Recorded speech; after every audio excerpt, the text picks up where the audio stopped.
പാറശാല സർക്കാർ ആശുപത്രിയിൽ പുതിയ ഡയാലിസിസ് കേന്ദ്രം.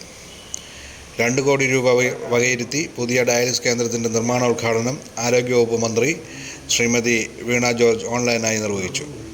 കേരള തമിഴ്നാട് അതിർത്തിയിലുള്ള പാറശാല സർക്കാർ ആശുപത്രിയിൽ 150 കോടി രൂപ ചെലവിൽ പുതിയ ഹോസ്പിറ്റൽ കോംപ്ലക്സിൻ്റെ പണി പൂർത്തിയായി വരികയാണ്. അതിനു പുറമെയാണ് പുതിയ ഡയാലിസിസ് യൂണിറ്റിന് ഇന്ന് തറക്കല്ലിട്ടത്. ഒരു ദിവസം 2 ഷിഫ്റ്റിലായി 24 പേർക്ക് ഡയാലിസിസ് ചെയ്യാൻ പറ്റുന്ന തരത്തിലാണ് പദ്ധതി നടപ്പാക്കുന്നത്. കേരള തമിഴ്നാട് അതിർത്തിയിലെ പ്രധാനപ്പെട്ട ആശുപത്രികളിലൊന്നായ പാറശാല സർക്കാർ ആശുപത്രിയിൽ പ്രതിദിനം 2000-2500 ഇടയ്ക്ക് രോഗികൾ എത്തുന്നുണ്ട്. CK ഹരീന്ദ്രൻ MLA അധ്യക്ഷത വഹിച്ച യോഗത്തിൽ ബ്ലോക്ക് പ്രസിഡന്റ് ബെൻ ഡാർവിൻ സ്വാഗതം പറഞ്ഞു. വിവിധ കക്ഷി നേതാക്കൾ, ജനപ്രതിനിധികൾ, ജീവനക്കാർ തുടങ്ങി നിരവധി പേർ പങ്കെടുത്തു.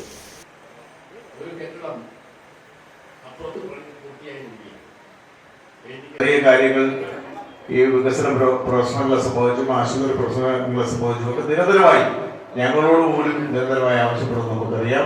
വികസന പ്രവർത്തനങ്ങളാണ് സാധ്യമാകുന്നത്. എല്ലാ പഞ്ചായത്തുകളിലെയും ആരോഗ്യ കേന്ദ്രങ്ങൾക്കും പുതിയ കെട്ടിടങ്ങൾ, അതോടൊപ്പം തന്നെ സംബന്ധിച്ചിടത്തോളം പാറശാല താലൂക്ക് ഹെഡ്ക്വാർട്ടേഴ്സ് ആശുപത്രി പുതിയ ഡയാലിസിസ് ബ്ലോക്കിന്റെ കെട്ടിടത്തിന്റെ നിർമ്മാണ ഉദ്ഘാടനമാണ് ഇന്ന് നിർവഹിക്കപ്പെടുന്നത്. സംസ്ഥാന സർക്കാരിന്റെ ആർദ്ര മിഷന്റെ ഭാഗമായി വളരെ കൃത്യമായി അതിന് നേതൃത്വം നൽകുകയും ഇടപെടുകയും ചെയ്യുന്നുണ്ട്. ഇന്നിപ്പോൾ ആരോഗ്യമാകുമെന്ന് ഉറപ്പാക്കുകയും ചെയ്യുന്നത്.